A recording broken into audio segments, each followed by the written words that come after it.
안녕하십니까? 네, 행복한 안식일이 시작되는 시간입니다. 주변에 계신 분들하고 손잡아 주시면서 또 얼굴 보시면서 환영의 인사를 나누시기 바랍니다.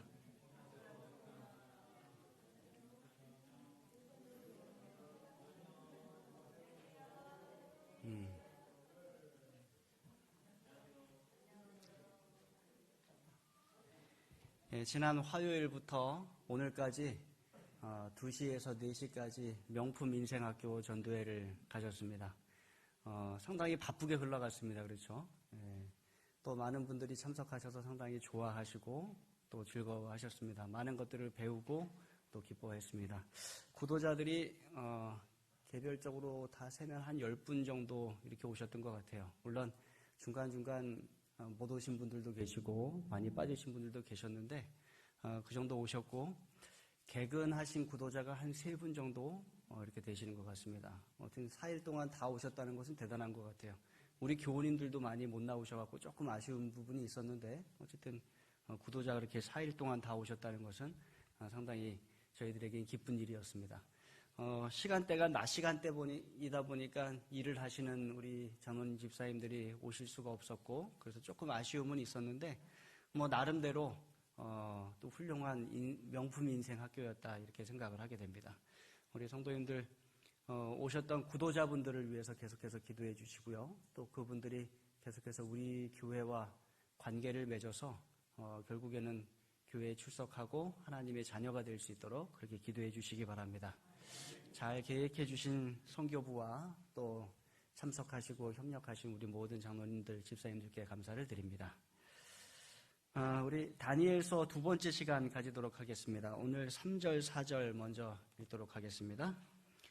제가 성경책을 가져오셨으면 성경책을 보시고요.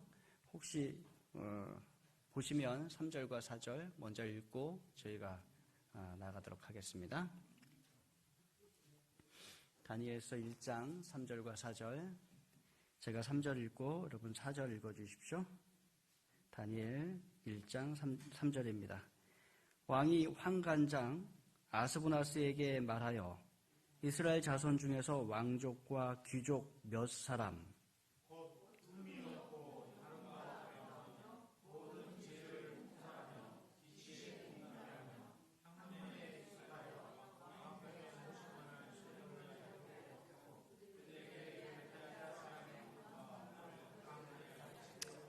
네.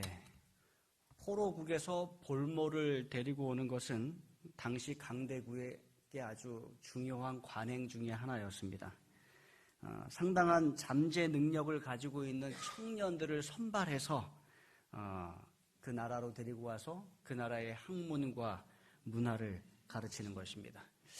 그렇게 하는 이유가 뭘까요? 우리나라 청년들도 아니고 이제 거의 멸망해가는 그 나라의 청년들을 데리고 와서 이 나라의 강대국의 심장부에서 그것도 왕궁에서 교육을 시키는 것입니다. 우리나라 말로 하면 요즘 말로 하면 국립대학이죠. 학비도 전액 장학금이고 모든 생활비도 다 대주면서 하는 그런 국립 아주 가장 좋은 왕립 학교에 그들을 집어넣고 3년 동안 가르치는 것입니다. 가장 중요한 목적이 뭐예요? 네, 맞습니다. 가장 중요한 목적은 이 제국의 충성스러운 신하를 길러내는 것입니다. 이들이 교육을 받다 보면 그 지배를 당한 나라의 왕과 관리들이 나이가 들어서 이제는 더 물러나게 되고 사라지게 될 것입니다. 그러면 누가 가서 정치를 해요? 예, 여기에서 교육받은 사람들이 가서 정치를 하는 것입니다. 그럼 어떠한 정치를 할까요? 예, 친바벨론 정치를 하는 것입니다. 마치 우리나라에도 친일 정치가 있고 친미 정치가 있고 친중 정치도 있을까요? 예, 어쨌든 이쪽 저쪽으로 본인들이 좋아하는 강대국의 편을 드는 그러한 정치들이 있습니다. 이 친바벨론 정치를 하도록 그리고 그들이 아주 궁극적으로 가장 큰 충성심을 가질 수 있도록 바벨론 나라의 수도로 그들을 데리고 와서 교육을 시키는 것입니다. 이게 다니엘과 그의 친구들이 바벨론에 도착했습니다. 꽤 폭넓은 학문을 연구합니다. 오늘날 대학은 전공이 정해져 있어요. 그래서 어느 부분 전공을 아주 세분해서 그 전공을 집중적으로 배우게 됩니다. 그런데 이 바벨론에 도착한 다니엘과 그 친구들은 아주 광범위한 공부를 하게 됩니다. 가장 중요한 것은 아주 충성스러운 신하들로 길러지는 것입니다. 그러기 위해서 그들이 그 나라의 언어를 먼저 배웁니다. 그 당시에 바벨론 언어는 쐐기 문자였어요. 이렇게 점토판, 물에 좀 잘 적셔져서 어떻게 보면 이렇게 꾹꾹 누르면 자국이 남는 그 점토, 원형 항아리 같은 것, 또 점토판 이런 데다가 철필로 꾹꾹 눌러서 쐐기로 만들어서 글자를 만드는 것입니다. 그리고 중요한 문서들은 그것을 가져다가 가마에다가 굽습니다. 그러면 이 점토판은요 거의 영구적으로 보존이 된다고 해요.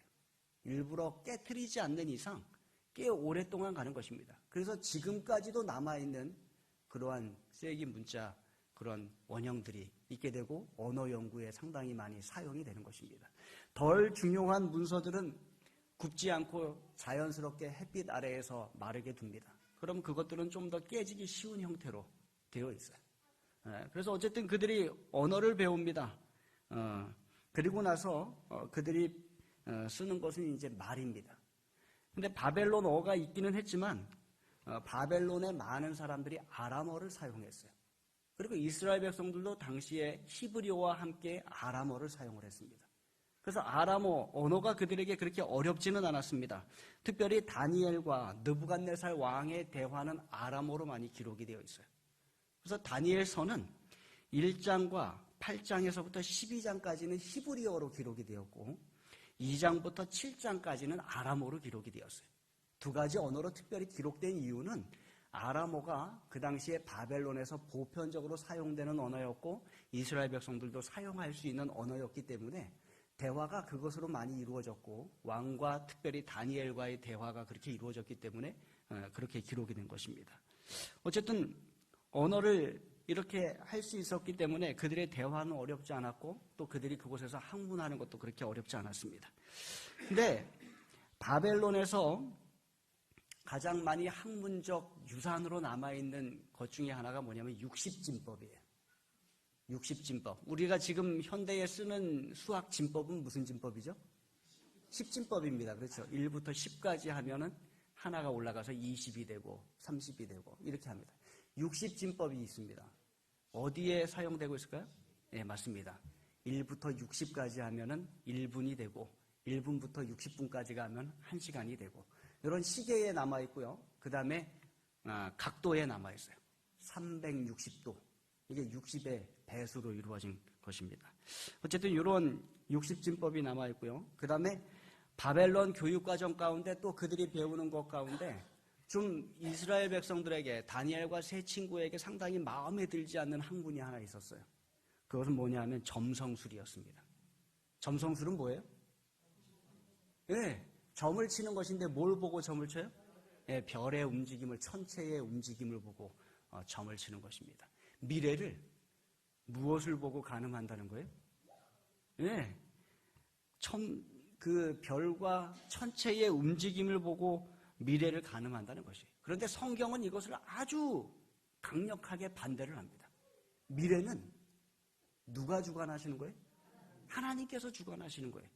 그래서 미래는 누구에게 여쭤봐야 되는 거예요? 하나님께 여쭤봐야 되는 것입니다. 그래서 이 성경은 아주 강력하게 그것을 반대하고 있는 것입니다. 한번 좀 살펴보겠습니다. 신명기 18장 9절로 14절에 있는 말씀이에요. 신명기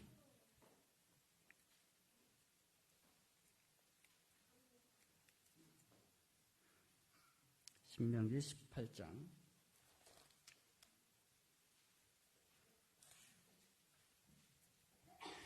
9절부터 14절, 홀수절 제가 읽고 짝수절 읽어주십시오.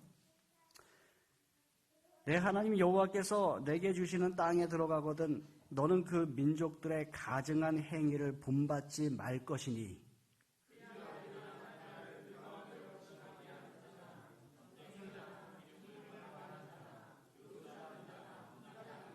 진언자나 신접자나 박수나 초혼자를 너희 가운데 용납하지 말라.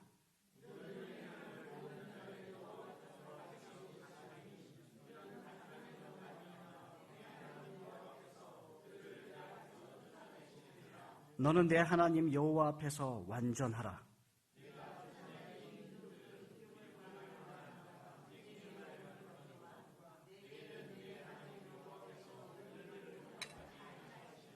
예, 그래서 이 점성술을 배우는 것은 상당히 아주 내키지 않는 일이었어요. 근데 점성술은 사실 학문적으로는 문제가 없습니다. 학문적으로는 천문학이에요. 지금도 천문학은 상당히 중요합니다. 그렇죠? 그 움직이는 그런 형태를 보고 연구하는 것은 상당히 중요합니다. 천문학은 어떻게 보면 하나님께서 만들어주신 피조물을 연구하는 학문입니다. 거기까지는 괜찮아요. 그런데 뭘 하는데 문제가 있습니까? 예, 해석을 하는데 문제가 있어요. 그걸 가지고 미래를 점치는데 문제가 있다는 것입니다. 그래서 하나님께서는 그것을 아주 강력하게 반대를 하셨던 것입니다. 성경절 하나 더 보겠습니다. 이사야 8장 19절로 20절에 있는 말씀이에요. 이사야 8장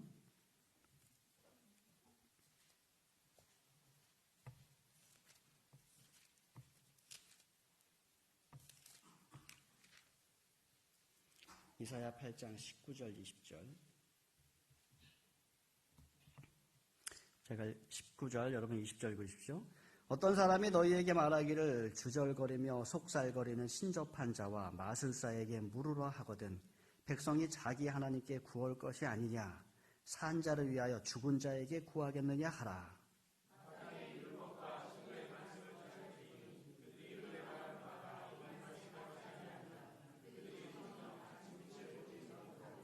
예, 하나님께서 분명히 말씀하십니다. 신접한 자, 속살거리고 주절거리고 중얼중얼 하는 그러한 자에게 묻지 말라는 것이에요. 그리고 마술사에게 묻지 말라는 것입니다. 대신에 누구에게 물으라고 말씀하고 있어요? 예, 자기 하나님께 구할 것이 아니냐. 산 자를 위하여 죽은 자에게 구하겠느냐. 근데 수많은 사람들이 아직도 죽은 자에게 산 자의 일을 구하려고 한다는 것입니다.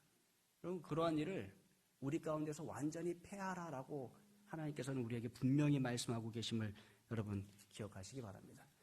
우리 재림교회에는 그런 분들이 많이 안 계신 것 같아요. 그런데 이야기를 들어보면 다른 교회에는 많아요. 교회에 다니신다고 하면서도 뭐 보러 가요? 점 보러 가신 분들이 그렇게 많더라고요. 이해가 안 되는 거예요. 성경에는 아주 분명하게 그것을 강력하게 금하고 있는데 하나님을 믿으면서도 여전히 그 행습을 버리지 못하고 그곳에 가는 분들이 많다는 것입니다. 여러분, 재미로라도 보지 마십시오. 여러분들 어떤 인터넷이나 어떤 잡지나 뭐에 보면 오늘의 운세 이런 것들이 상당히 많습니다. 여러분 궁금해서 한번 읽어보시죠. 야, 그래 도대체 뭐라고 말했을까? 이렇게 하기 쉽단 말입니다. 재미로라도 보지 말라는 것입니다. 하나님은 아주 엄하게 금지하고 계십니다. 우리가 미래를 믿고 묻고 미래에 대하여 의존할 대상은 오직 누구세요? 오직 하나님 한 분이심을 여러분 기억하시기 바랍니다. 그런데 이 다니엘과 세 친구에게 바벨론에서는 이 점성술을 믿으라고 강요하지는 않은 것처럼 보입니다. 느부갓네살 왕의 행위를 보면은요, 그들의 신앙을 그대로 유지하는 것을 허락한 것을 보게 돼요. 그래서 참 느부갓네살 왕이 그래도 관대한 왕이었구나 하는 것을 좀 보게 됩니다. 물론 나중에 금신상을 세우고 거기에 절하라고 할 때는 좀 다른 모습이긴 합니다만 이런 학문적으로 보일 때는 좀 다른 모습들을 우리가 보게 되는 것입니다. 그 다음에 문제가 하나 있었는데 이름을 바꾸는 일이었습니다. 다니엘의 세 친구의 이름을 여러분 알고 계십니까? 예. 예. 그 히브리식 이름 다니엘, 벨드사살은 바벨론식 이름이에요. 다니엘의 바벨론식 이름. 그 다니엘의 세 친구의 이름이 있어요. 예, 하나냐, 미사엘, 아사랴. 예, 요게 사실은 히브리식 이름인데 우리는 이 이름을 잘 기억을 못해요. 다니엘, 하나냐, 미사엘, 아사랴. 근데 다니엘은 뭐 잘 기억하는데 나머지 세 명의 이름은 요거보다 오히려 바벨론식 이름을 잘 기억합니다. 사드락과 메삭과 아벳느고. 왜 그럴까요? 맞습니다. 그런데 이 이름에는 다 뭐와 관련이 있어요? 네, 바벨론의 신들과 관련이 있어요. 사실 사드락과 메삭과 아벳느고에 대한 정확한 의미는 알지 못합니다. 우리 교회 주석에도 살펴봐도 그 정확한 의미는 알지 못한다 이렇게 얘기를 해요. 그러나 다니엘의 의미는 아주 분명합니다. 벨드사살, 벨신이시여. 여기 벨신은요 여신이라고 합니다. 벨신이시여 왕을 보호하소서 이런 뜻이에요. 다니엘 보호하라는 말이 아니라 누굴 보호하라는 거예요? 왕을 보호하소서. 근데 벨드사살에서 드만 빼면 벨사살이에요. 나중에 다니엘 5장에 가면 나오는 왕이 있잖아요. 그죠? 마지막 왕처럼 보이는 벨사살. 근데 거기 벨은 남성신입니다. 근데 같은 의미를 갖고 있어요. 드가 빠진 것이죠. 왕이여, 신이여, 벨신이여 왕을 보호하소서. 이런 뜻을 갖고 있습니다. 그런데 많은 분들이 이제 이 이름을 사용한 것에 대하여 그들의 종교까지 강요했다라고 말씀하시는 분들이 계세요. 그런데 그것보다는 어떠한 연구 서적에 의하면 그것은 강요, 개종 이런 것보다는 오히려 실용적인 의미에 있어서 그렇게 했을 가능성이 크다는 것이에요. 우리 영어 학원에서 제가 영어 학원에서 근무할 때 꼭 영어 이름을 하나씩 지으라고 해요. 그거 의미하고 똑같은 거예요. 영어 이름을 지으라고 하는 이유는 뭐예요? 네? 실용적인 의미예요. 외국인 교사가 그 사람을 부르기 쉽게 하기 위해서입니다. 저보고 외국인 교사가 수진 이렇게 부르는 것보다 저 영어 이름을 여호수아를 따라서 조슈아라고 했거든요. 그냥 조슈아 이렇게 하면 그들이 기억하기 쉽고 부르기 쉽다는 것입니다. 그런 의미에서 이 다니엘과 세 친구의 이름도 개명이 되었다는 것이에요. 그런데 그 이름이 누구와 관련이 있어요? 그들의 신들과 관련이 있어요. 그게 문제가 되는 것입니다. 첫 번째 목적은 실용적인 목적이었어요. 그런데 자꾸 그 이름을 부르다 보면 그들의 생각과 그들의 마음과 그들이 하는 말들이 계속 뭐라고 하는 거예요? 벨신이시여 왕을 보호하소서. 그걸 자기네 신을 자꾸 부르는 말을 하게 되는 것입니다. 거기에 어려움이 있는 거예요. 그래서 이름을 바꾼다는 것은 참 대단한 의미가 있습니다. 그래서 우리가 나중에 개명을 하시는 분들이 계신데 이름을 바꿀 때 어떻게 바꾸시면 좋겠어요? 하나님과 관련된 이름으로 바꾸시면 좋겠어요. 차반석 집사님이 차상석 집사님이신데 자꾸 차반석으로 바꾸시잖아요. 그죠? 이거는 반석 대신에 예수 그리스도와 관련돼서 그 이름을 바꾸시려고 하는 것입니다. 어쨌든 자녀들을 낳을 때도 또 다른 사람의 이름을 지을 때도 우리는 하나님과 관련해서 이름을 짓는 것이 참 좋은 것 같습니다. 그래서 우리가 그러한 것들을 또 참고해서 하시면 좋겠습니다. 자, 바벨론 학교에 가서 교육을 받는데 시험이 닥쳤습니다. 시험이 닥쳤는데 그것은 어떤 과목에 대한 것이 아니라 급식에 대한 것이었어요. 요즘도 학교 급식에 대하여 불평하는 학생들이 상당히 많습니다. 그리고 학부모들도 불평해요. 학교에다 막 그 편지를 씁니다. 급식이 이게 뭐예요? 막 하고 우리 이제 36학교 급식에 대해서도 엄마들이 말이 많아요. 뭐 이렇게 먹어갖고 애가 제대로 먹고 힘을 쓰겠습니까? 공부하겠습니까? 학생들은 맛있는 게 안 나온다고 불평이 많아요. 그런데 그 불평이 어디에도 있었어요? 네, 다니엘과 사드락과 메삭, 아벳느고에게도 불평이 있었어요. 뭐에 대한 불평이에요? 급식에 대한 불평이에요. 우리가 못 먹겠다는 거예요. 여러분, 그러나 그들에게는 타당한 이유가 있었음을 우리가 보게 됩니다. 이 음식이 바벨론 쪽에서는 최상의 음식이었습니다. 누가 먹는 음식이었어요? 왕이 먹는 음식이었어요. 왕의 진미와 음료였습니다. 그러면 바벨론에서는 최고의 대우를 해준 것입니다. 그러면 히브리 학생들 말고는 다른 학생들은 어땠을까요? 너무나도 감사한 것입니다. 자신의 고향 나라에서 맛보지도 못했던 음식과 음료, 아주 풍성한 뷔페가 날마다 그들 앞에 차려지는 것이에요. 모두가 감사했을 것이고 모두가 기쁨을 표했을 것입니다. 그리고는 바벨론의 충성을 다하리라. 왜요? 좋은 집에, 좋은 교육에, 좋은 먹을거리를 다 제공해 주기 때문에 그렇습니다. 그런데 누가 불평하는 거예요? 다니엘과 그 세 친구가 불평하는 것입니다. 우리는 이거 먹지 못하겠다는 것이에요. 왜 먹지 못합니까? 하나님의 말씀과 맞지 않기 때문에 그래요.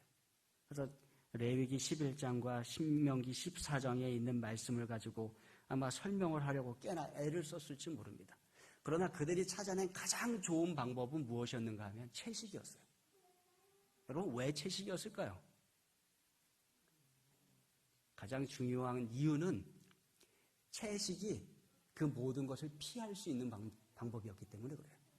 어쩌면 누군가는 우리는 소고기, 닭고기는 먹고요, 양도 먹습니다. 근데 돼지는 안 먹고요, 낙타도 안 먹고 말도 안 먹고 뭐 이렇게 막 설명을 했을 수도 있어요. 그러면 이제 나중에 지나가고 나면 그들이 또 기억을 할까요? 못 할까요?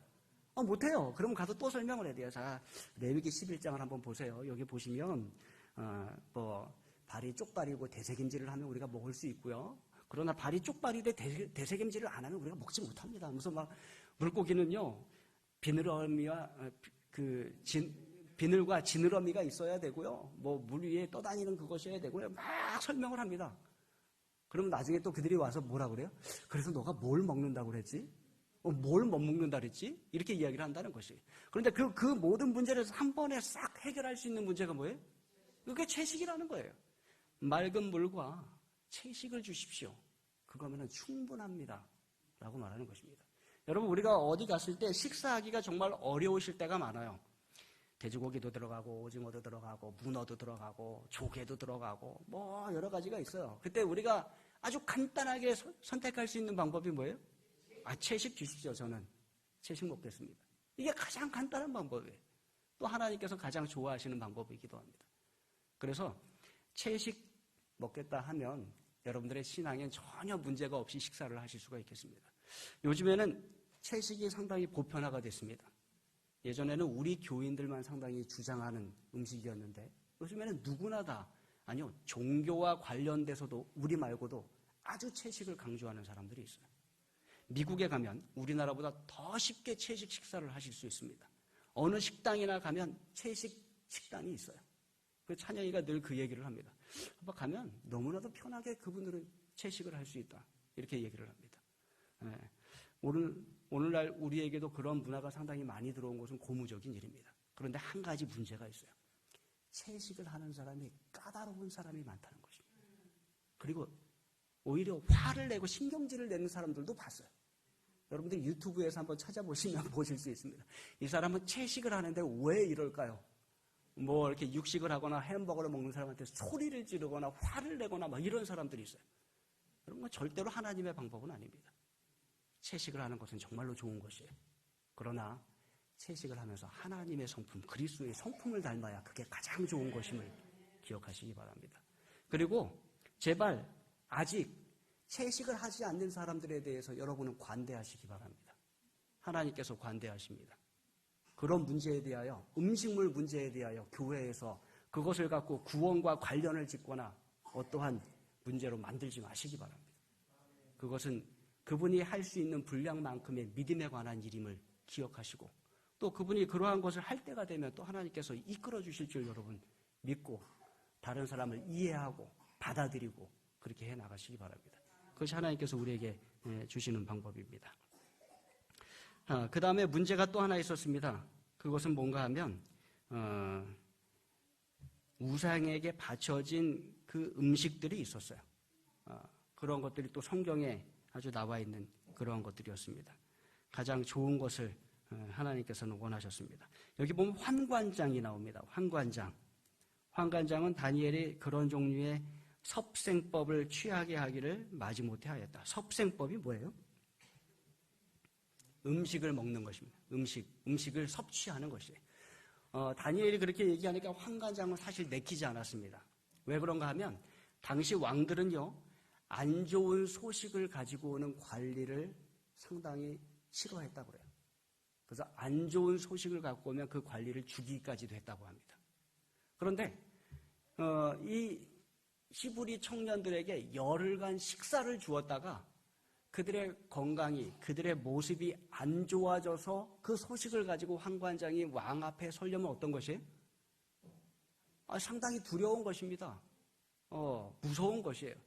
그래서 뭐라도 잘못될까봐 그 열흘간 하는 것에 대하여 상당히 꺼려서 하지 못하고 있었습니다. 사실은 다니엘과 세 친구는 계속해서 채식을 달라라고 이야기를 했어요. 그런데 환관장 입장에서는 그게 안 된다는 것입니다. 그럴 때 다니엘과 세 친구가 얼마간 기간을 달라? 열흘간 기간을 달라. 이렇게 얘기하는 것입니다. 열흘간.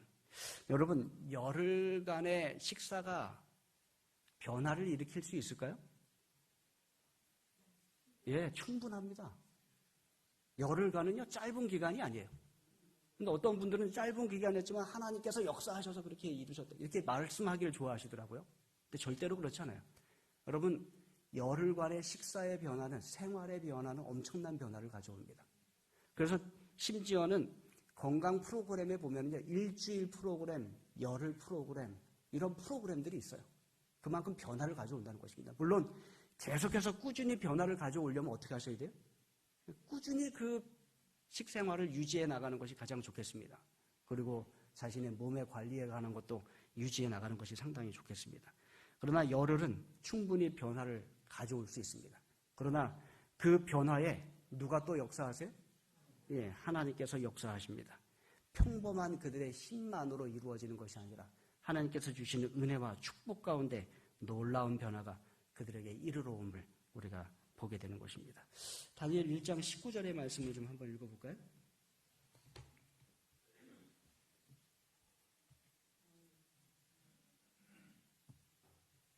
함께 읽겠습니다. 시작. 왕이 그들과 말하여 보매 무리 중에 다니엘과 하나냐와 미사엘과 아사랴와 같은 자가 없으므로 그들이 왕 앞에 서게 하고, 예, 이제 최종적인 결과를 볼 때가 왔어요. 그들이 3년간 대학에서 공부를 했습니다. 그들이 채식을 했어요. 다른 사람들은 뭐 왕궁에서 주어지는 가장 최상의 음식과 최상의 술을 마셨겠죠. 근데 마지막 졸업시험을 보게 된 것입니다. 근데 졸업시험이 무슨 시험이에요? 왕 앞에 서서 말로 시험을 보는 거예요. 여러분, 구술시험을 봐보신 적이 있으세요? 구술시험. 예, 면접할 때. 예, 면접이 거의 구술시험이라고 보시면 되겠습니다. 구술시험이 쉬우시든가요? 어려우시든가요? 예, 가장 어려운 게 구술시험입니다. 예, 사실 필기나 뭐 여러 가지는 그렇게 어렵지 않습니다. 그런데 말로 하는 것은 그 사람의 생각 속에, 그 사람의 지식 속에, 그 사람의 무엇에 뭐가 들어있는지 정확하게 다 알아내는 가장 좋은 방법이에요. 그런데 이 구술시험은 누구 앞에서 하는 구술시험이에요? 예, 왕 앞에서 하는 구술시험이에요. 대학교 교수도 아니고 왕 앞에서 하는 구술시험을 그들이 보게 된 것입니다. 근데 구술시험을 보고 난 결과가 어땠습니까? 예, 다니엘과 그 세 친구가 월등히 높았어요. 여기 표현하기를 몇 배라 그래요? 예, 10배나. 그러면 이게, 여기 뭐, 누구보다 10배라 그랬죠? 예. 여기 보면 그 박수와 술객이라는 것은 그 나라의 이미 관료들을 말합니다. 선생들, 그리고 교수들, 관리들, 이미 경험이 있는, 아주 충분한 경험이 있는 그런 관리들을 말하는 것이. 그들보다 몇 배나 뛰어났다? 10배나 뛰어났다. 과장법이에요. 성경에도 과장법이 나와요. 네. 10배나 뛰어났다는 것은 그들이 10점 맞았을 때 이들은 100점 맞았다는 뜻일까요? 그렇지 않습니다. 월등히 뛰어났다는 것을 표현하는 것입니다. 이 과장법이 다시 한번 3장에 나오는데 그 풀무불의 온도를 몇 배나 뜨겁게 하라 그랬어요? 7배나 뜨겁게 하라 그랬어요. 그러면 평소에 불 온도가 500도이면 7배면 350도까지 올려야 되거든요. 그렇게 뜨겁다는 말일까요? 그렇지 않아요. 이것보다 훨씬 더 많이 뜨겁다라는 그런 과장법을 말하는 것입니다. 어쨌든 다니엘과 세 친구는 구술시험을 봤는데, 그것도 왕 앞에서 구술시험을 봤는데 그들의 지혜가 누구보다? 현재 술객과 박수보다, 현재 왕의 관료로 일하고 있는 사람들보다 훨씬 뛰어난 그러한 지혜와 지식을 가지게 되었다는 것입니다. 자신들이 얻은 것이에요? 그렇지 않습니다. 하나님께서 그들에게 주신 것임을 우리가 보게 됩니다. 17절 말씀을 좀 한번 읽어볼까요? 17절 함께 읽습니다. 시작. 하나님이 이 네 소년에게 학문을 주시고 모든 서적을 깨닫게 하시고 지혜를 주셨으니 다니엘은 또 모든 환상과 꿈을 깨달아 알더라. 누가 하신 거예요? 하나님이 하신 거예요. 하나님이 하신 것입니다. 여러분, 우리가 열심히 공부하고 연구하는 것 상당히 중요합니다. 그러나 결과적으로 가장 큰 차이는 누가 만들어내시는 거예요? 하나님께서 만들어내시는 것입니다. 그래서 우리의 모든 생활 속에 공부하건, 운동을 하건, 언어를 하건, 악기를 하건, 누구를 위하여? 하나님을 위하여. 또 하나님께서 주시는 지혜와 능력 가운데 그 모든 것들을 이루어 가시게 되길 간절히 바랍니다. 하나님께서 다른 사람보다 월등히 뛰어남을 저와 여러분에게 허락하실 것이고, 그것을 통하여 하나님께 또 영광이 돌려지도록 우리를 이끄실 것입니다. 17절에 있는 말씀 읽었고요. 그래서 가장 중요한 것은 이러한 역사는 다니엘 시대에만 한 번 있고 끝나는 것이 아니라 매 시대의 역사마다 반복되고 있다는 것입니다. 그리고 동일한 하나님께서 누구를 위해서도 같은 역사를 이루길 원하세요? 네, 저와 여러분을 위해서도 같은 역사를 이루기 원하신다는 것을 기억하시기 바랍니다. 우리뿐만 아니라 우리 자녀들을 위해서도 하나님께서는 동일한 역사를 이루기를 원하실 것입니다. 그러기 위해서 다니엘과 그 세 친구가 뜻을 정하여 하나님 뜻 안에서 흔들리기를 원치 않았던 것과 같은 그러한 흔들림 없는 믿음을 우리가 먼저 가지게 되기를 간절히 바랍니다. 그리고 우리의 자녀들에게도 그러한 흔들림 없는 믿음을 가지게 하고 하나님의 원칙에 바로 서게 하고 하나님의 뜻대로 살아가는 그러한 믿음의 식구들이 되기를 바랍니다. 하나님께서 비록 포로로 잡혀간 다니엘이지만 그 가운데서 뛰어나게 하셨고 그를 사용하셨습니다. 그리고 그에게 그리고 그 주변의 사람들에게 꿈과 비전을 주시고 그것을 통하여 그들뿐만 아니라 오늘날을 살아가는 우리에게도 엄청나게 중요한 미래를 보여주고 또 지금까지 이루어진 역사를 보여주는 놀라운 일을 행하셨음을 우리가 기억하시게 되길 간절히 바랍니다. 하나님은 앞으로도 그 일을 행하실 것입니다. 다니엘과 세 친구에게 행하셨듯이 저와 여러분에게도 행하시게 될 것입니다. 예, 말씀을 마치겠습니다.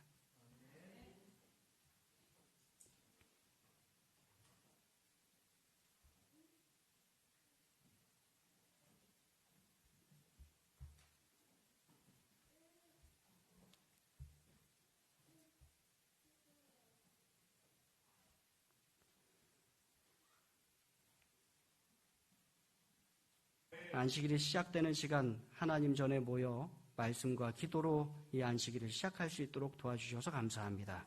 특별히 다니엘과 그 세 친구에게 베풀어 주셨던 하나님의 은혜와 또한 사랑에 감사를 드립니다. 그들이 이국 땅에 포로로 잡혀갔지만 그곳에서 하나님을 위하여 신실히 뜻을 세우고 그 믿음에 충실할 때 하나님께서 그들에게 지혜의 복을 주시고 지식의 복을 주시고 건강의 복을 주셨음을 우리가 기억합니다.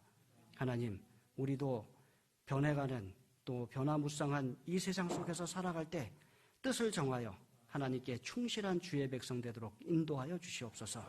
하나님 섬기는 가운데 우리의 지혜와 지식이 더 발전하고 더 커질 수 있게 도와주시고 다른 사람을 사랑하고 섬기고 하나님께로 이끄는데 크게 쓰임받도록 축복하여 주시옵소서. 안식일이 시작됩니다. 이 축복의 안식일 내일 해맞기까지 하나님의 성령께서 우리를 이끌어 주시고 인도하시고 서로 섬기고 사랑하게 도와주시고 하나님을 온전히 예배하도록 축복하여 주시옵기를 예수님의 이름으로 간절히 기도드립니다. 아멘.